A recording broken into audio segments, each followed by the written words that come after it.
Once again, good evening everyone, and welcome to the membership meeting of the Cooperative and Condominium Advisory Council.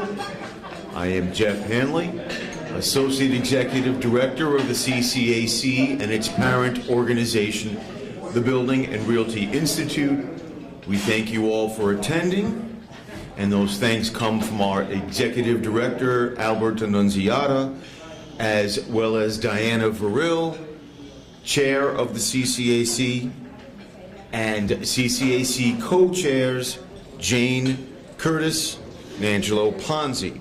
We would also like to acknowledge the attendance of 3 members of our Advisory Council of Managing Agents, ACMA, as the acronym that defines the organization goes, Jeff Stillman, Vice Chair, and ACMA board members Robert Ferrara and John Benito. Before we begin the program, we have 3 quick program notes. The next general membership meeting of the Building and Realty Institute is scheduled for Thursday, April 20th, 6 p.m. here at the Crowne Plaza. A first quarter economic review and the Trump effects is the topic of the meeting. Again, that's Thursday, April 20th, 6 p.m. here at the Crowne Plaza. You'll be getting reminders on that event. On Wednesday, May 3rd, our Property Managers Council, the Advisory Council of Managing Agents, will be having its next membership luncheon meeting. Again, that's Wednesday, May 3rd, here at the Crowne Plaza, beginning at 12 noon. And that meeting will cover all aspects of internet fraud and banking fraud. All members of the BRI are welcome to attend. The next membership meeting of the Co-op and Condo Council will be announced in the next few weeks. We are looking toward a date toward the end of May. So those are the 3 main membership events that are upcoming. All those events are always on buildingandrealtyinstitute.org. For your reference, always check the website. You'll have a reminder of all those events on that listing. And we have Mr. Annunziata would like to say something. Mr. Annunziata is my father, and keep him out of it.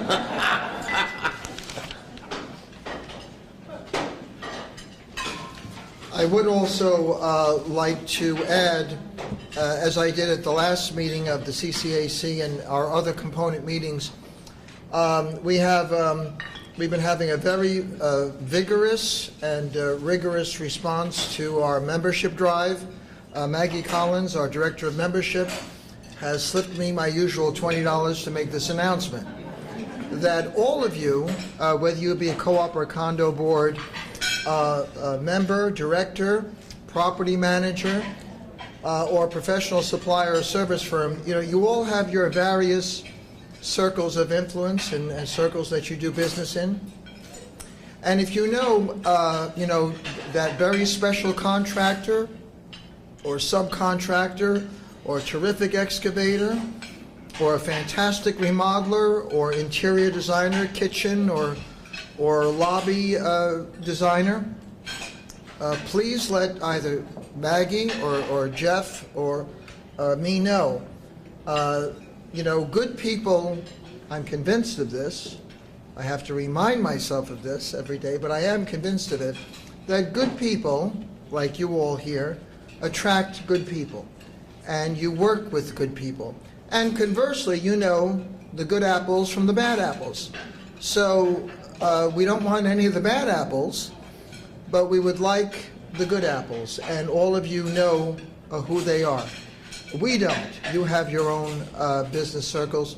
So please, we're only as good as the growth in our membership and the attendance and the people who really devote time and effort and attention to this association. So we're only as good as you all, and we appreciate it very much. So on behalf of Maggie Collins and Jeff Hanley and myself, thank you for coming out, and please keep those cards and letters and recommendations coming, okay?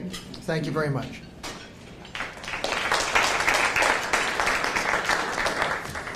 Thank you, Albert. One other program note.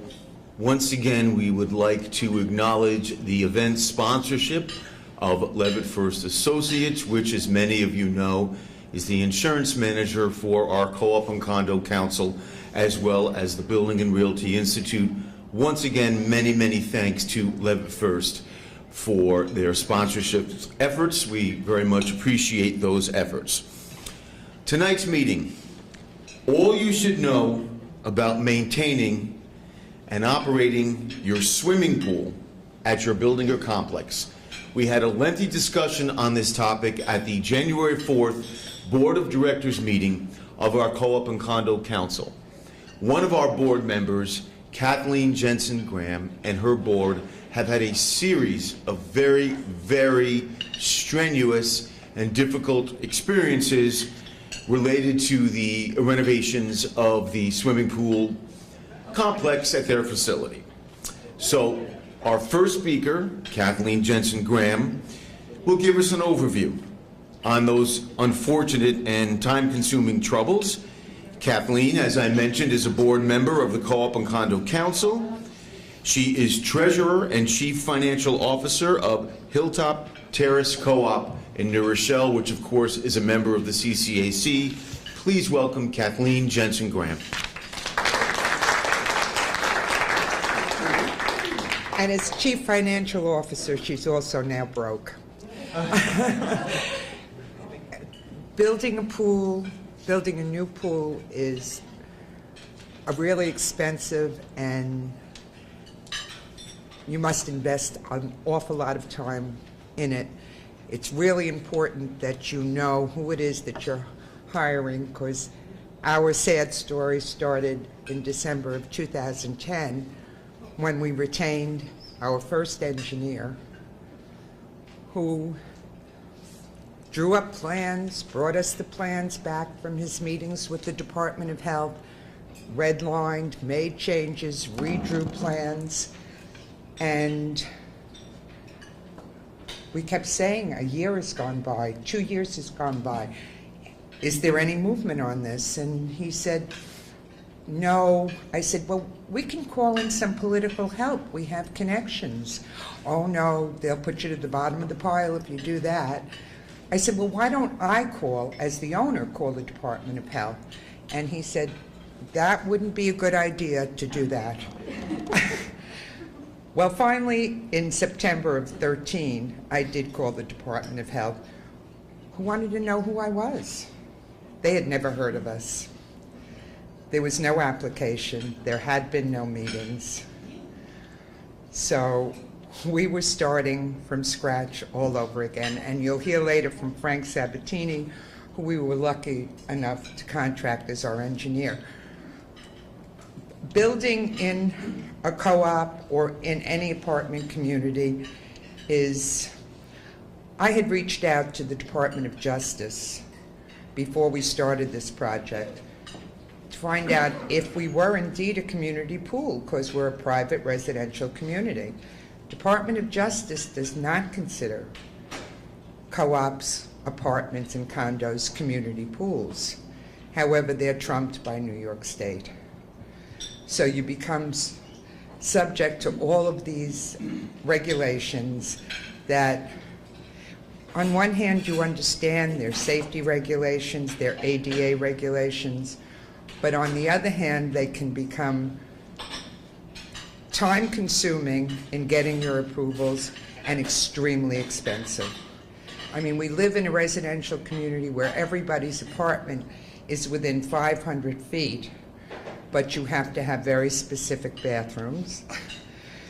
You have to have, we always had a shower. Our first pool was built in the early 60s, and we always had an outdoor shower, but of course, you have to have an outdoor shower, and you have to have a soap dispenser at that shower. So you have to be very careful that none of the water that goes down into the shower drain goes into the storm sewers. So you have to have it, I mean, the regulations just, they go on and on and on. We had originally wanted to have the first zero entry, beach entry pool in Westchester. They hadn't done one before, but unfortunately, our complex is built on granite.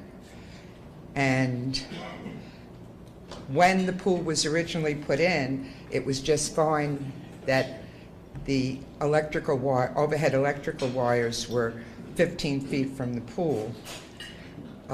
However, before we could even apply for a permit, we had to put in new poles for the electrical wires so that it has to be 20 feet from water. And we were just fine with that. We had the surveyor in, we got our approval. However, right before we started, we had to have another survey done, and one of the poles had swayed slightly. So we had to end up moving the pool forward, and as I said, we were on granite. So it did a lot of jackhammering. We were unable to blast because of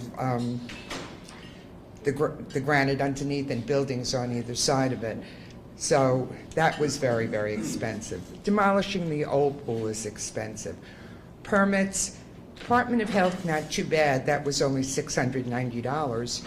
But in our locality, we're paying $13 per $1,000 of construction cost. So what we had originally thought would be about a couple of $100,000 is now sitting somewhere between $500,000 and $600,000.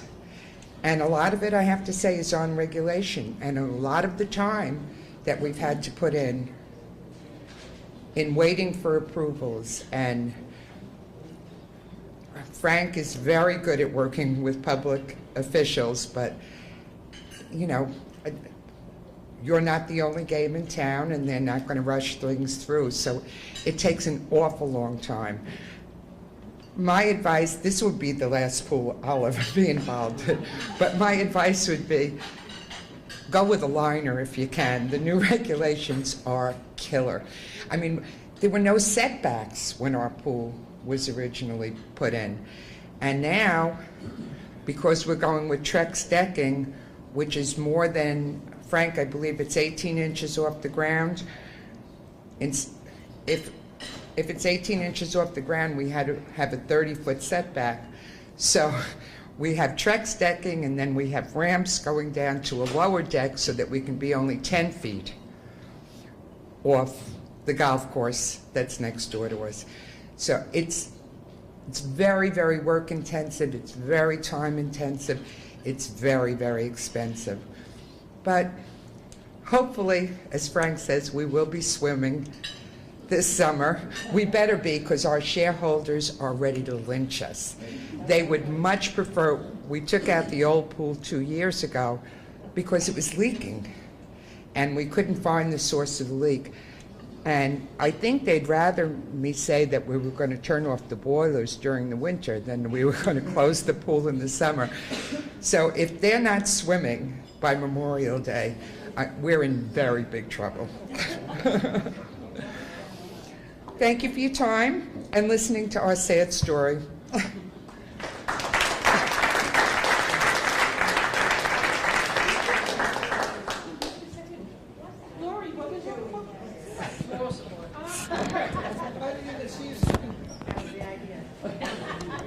As I mentioned earlier, Levitt Fuirst Associates is the insurance manager for the Co-op Condo Council and the Building and Realty Institute.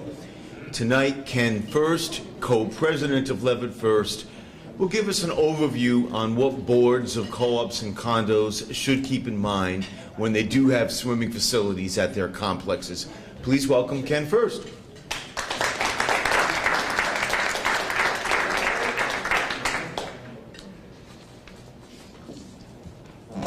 Thank you, Jeff.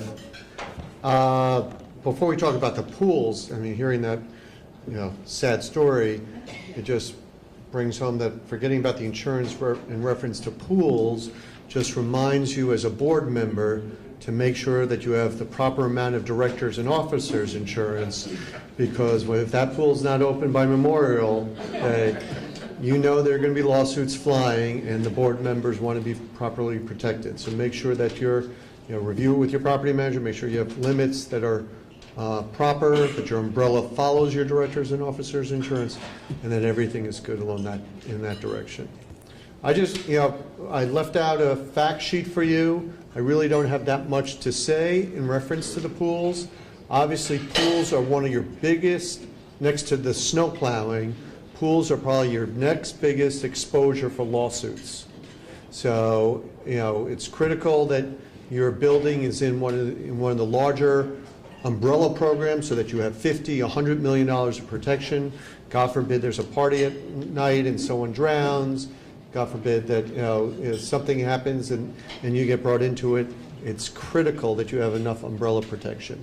And that also makes, if you're going through a construction phase, or if you're hiring an outside third party to handle your pool, you want to make sure that they have enough insurance and that they have a proper umbrella limit. And you want to make sure, as we've talked about at meeting after meeting, that you have the right type of risk transfer, that the pool company that you're hiring is properly insured, and that you have a contract with them, that they're holding your building harmless should they do something wrong, that their lifeguard makes a mistake, that their lifeguard comes drunk one day or is not, paying attention. You want that to go into the pool company's insurance, not yours. So it's critical that you have that risk transfer that Jason and I talk about at every meeting that we come to, to protect yourself. And obviously use a pool contractor that has been around, that you've checked out, that has a good reputation, so that don't take the cheapest one on the block. And the last thing that that we put in here is pool permits. Most of you have gone through it, so you know it, but don't wait to the last minute. If you're thinking about changing your operation, if you're thinking about, okay, we're going to hire a third party, or we're not going to hire a third party to run the pool, or when you're going to open it, the process to make sure that you have the right paperwork, the process to make sure that you have workers' compensation, even though you have no employees, but if you're not having a pool company, you need to have workers' compensation to pull out the pool permit, and that takes weeks. And the last thing you want to be doing is, as the weather starts getting warmer and everyone's looking at Memorial Day on the calendar, and then all of a sudden you realize you need to process that paperwork for the permit. We're here to help. Let us know if you want us to review any of the insurance of your pool contractor, your insurance, to make sure that you have the proper limits. Feel free, contact Jason or myself, and we're happy to answer any of your questions at that point. Thank you.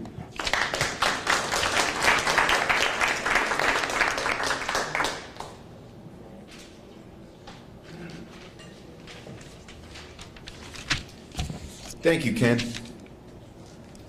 Kathleen Jensen Graham was very happy to inform us a few weeks ago that Frank Sabatini, the architect and civil engineer that Hilltop Terrace Co-op utilizes, would indeed be able to speak this evening at our meeting.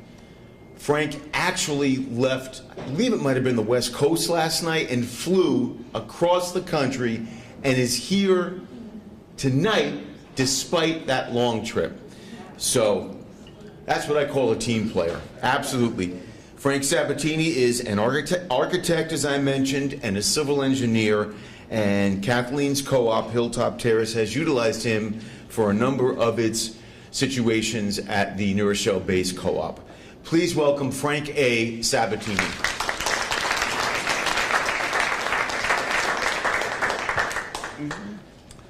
Thank you. I'm glad that Mr. Fuirst went first. Gives me a chance to hear what the subject is really about. The experience that at Hilltop that Kathy described, unfortunately, is not. I mean, it's unusual. You don't want, excuse me, you don't want something like that to happen ever. But it's not because of the circumstances of the pool or the management or the engineer, but often a combination of things that make the least dangerous part of that whole collection of possibilities amplified, and then it cascades from there. I think you're all from Westchester County. Am I wrong at that? If you're going to build a pool, because your complex doesn't have one now, prepare in advance with the Department of Health. Have one of your representatives go to meet with them. This is what we'd like to do. We're thinking about a pool. What are you, the Department of Health? They're representatives of the state of New York, but they're county health department. Get some guidance from that office before you go off doing things, retaining people, buying equipment, because we want to do this, whatever this is. Run it past the Department of Health and the local building department first. You may need planning, site plan approval. You may need zoning variances. A lot of things that you don't think of because you've been there a long time. Everything was all right for the first pool. Why wouldn't it be good for the second pool? Sometimes they aren't. Most of my experience has been with new pools. But I can tell you that the operation and maintenance of the pool that you already have usually results either because of the age of the facility, improper operation or maintenance over a long period of time, that causes the need for major renovations to take place. Hilltop's pool was built probably 40 years ago, as I recall. And the type of construction that was used there could be used today. The metal lining with a liner, it can be done, but it wasn't done properly. It wasn't stainless steel, it was carbon steel, so rust takes over, and 30 years later you had to replace the whole pool because they were using more water to fill the pool to make up for the leaks than the entire complex was using for domestic purposes, as I recall. So it also begs the question about people who manage or own condo and co-op complexes. Why do you want a pool in the first place? As Mr. Fuirst pointed out, they're liabilities. They're hard to maintain because they're dangerous to maintain. There's lots of hazardous chemicals all over the place when you're doing it properly, unless you use salt or something like that. But generally speaking, it's a pain. But the people who live in your co-ops and your condos, I think, want a pool. They like a pool. It's something they don't have to maintain personally as they would if it were in their backyard. So it's an important amenity for your facilities. Now, the operation and the maintenance of a pool is a very important, I'm not exaggerating, but it sounds like why you stating the obvious. A pool, I don't know the size of the pools in the memberships of the complexes of the membership here, but if you have a pool where the recirculation rate, the pump, has a capacity of about 125 gallons per minute, and my guess is that these are not small complexes represented here, that would not be oversized. That pool, in the course of a day, would turn over the same quantity of water in a day that 30 or 40 or 50 homes would need in the way of water if the water was coming from the public water treatment facility. So you own and operate a major water treatment facility. The slogan in the industry always used to be swim in drinking water, in quotes, but that was the goal. Now, you can't really swim in drinking water because there are too many birds flying around in the pool. So aerial attacks from birds and critters are not going to make that pool remain drinking water. The point I'm making, though, is that what you do, how you operate it, is critical because the health department has one goal, and primarily one goal: the safety of the people who use that pool. Now, if you have facilities that get an annual inspection, as I think they do in the county, major problems are going to be caught. In Hilltop's case, the wires, the electric transmission wires that were placed where they were from many, many years ago were noticed by the health department, and they said, you won't be able to do anything here until you relocate those wires so that the facility, the new facility, will comply with our setback requirements. So what you do with a new facility is easier, much easier, than trying to find out whether your current facility is meeting all the requirements of the code. Because as Mr. Fuirst again pointed out, you're subject to very serious liability cases, legal cases, from somebody slipping on tile, falling into the water. Even if the pool was designed properly, built properly, maintained properly, there's still going to be a lawsuit. So take care of the facility you have, maintain it properly, and I think the folks who live in your complexes will appreciate the amenity that they, in most cases, really want. Thank you.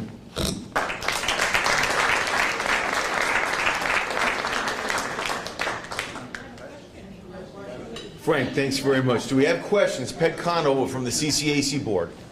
Hi.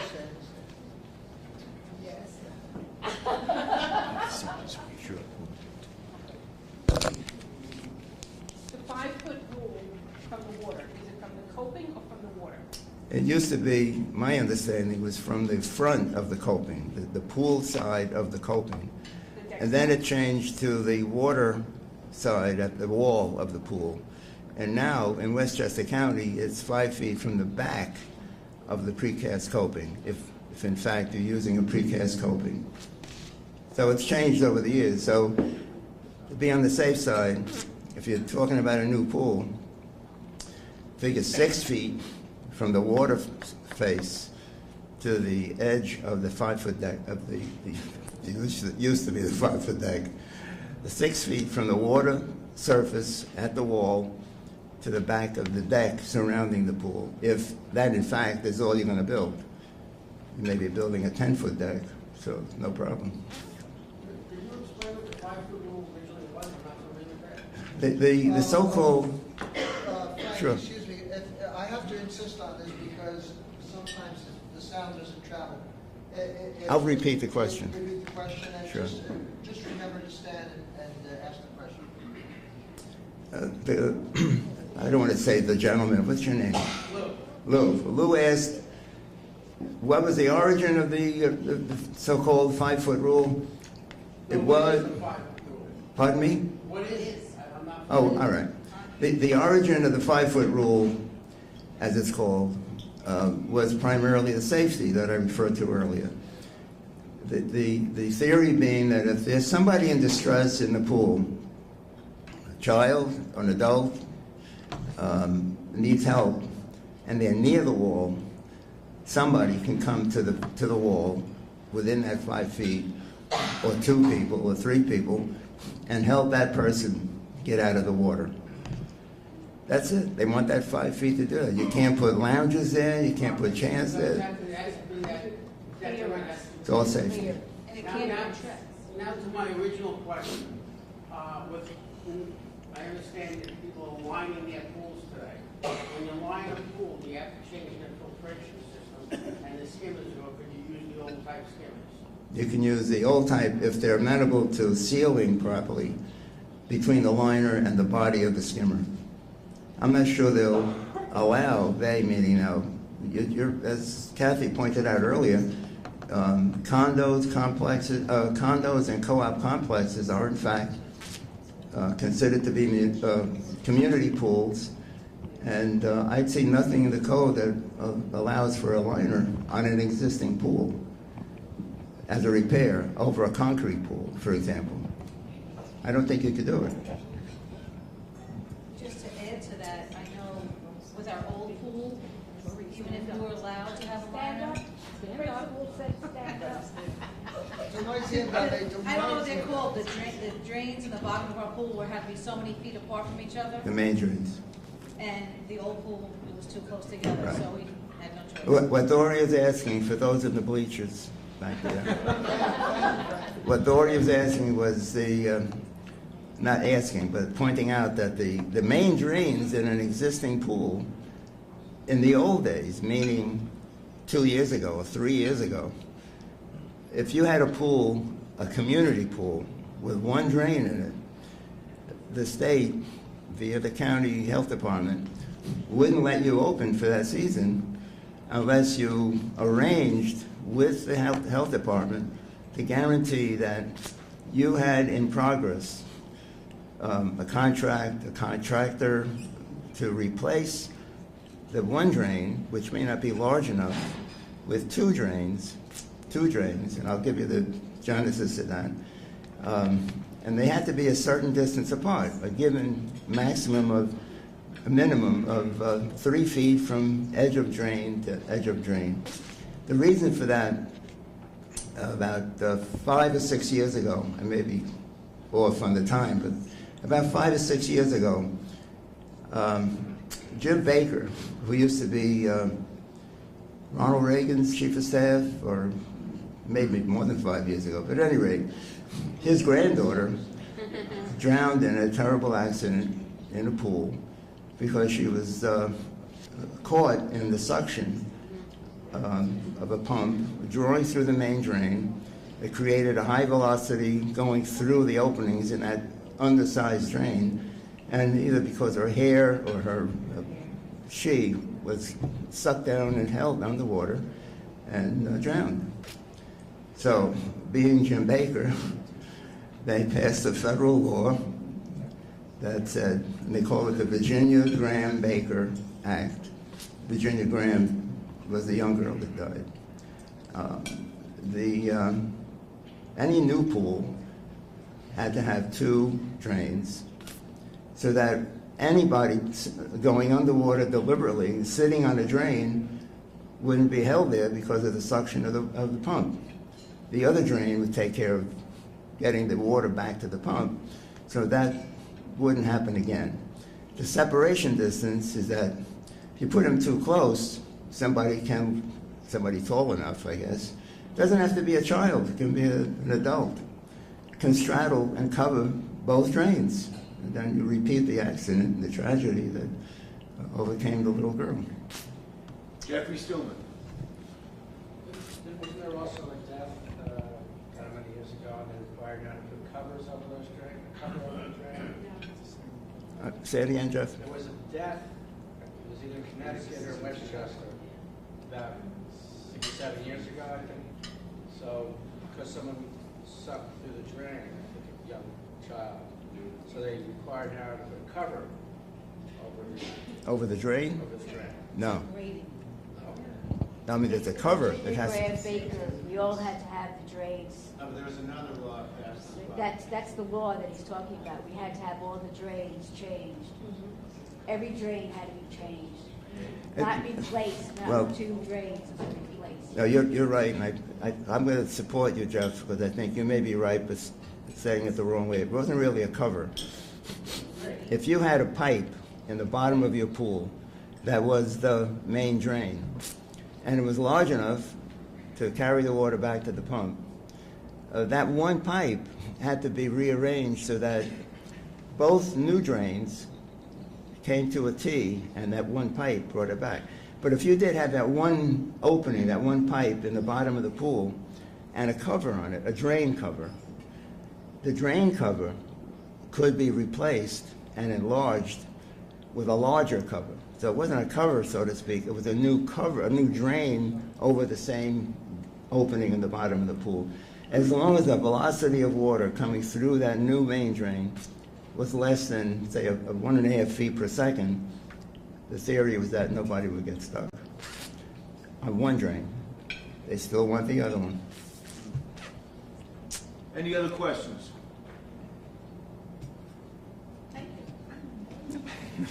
You're welcome.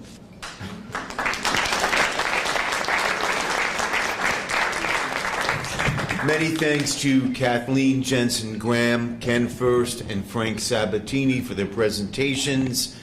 The next membership meeting of our Co-op Condo Council, again, will be sometime in May. Watch your emails for notices of that meeting. Thank you all for attending and have a good evening.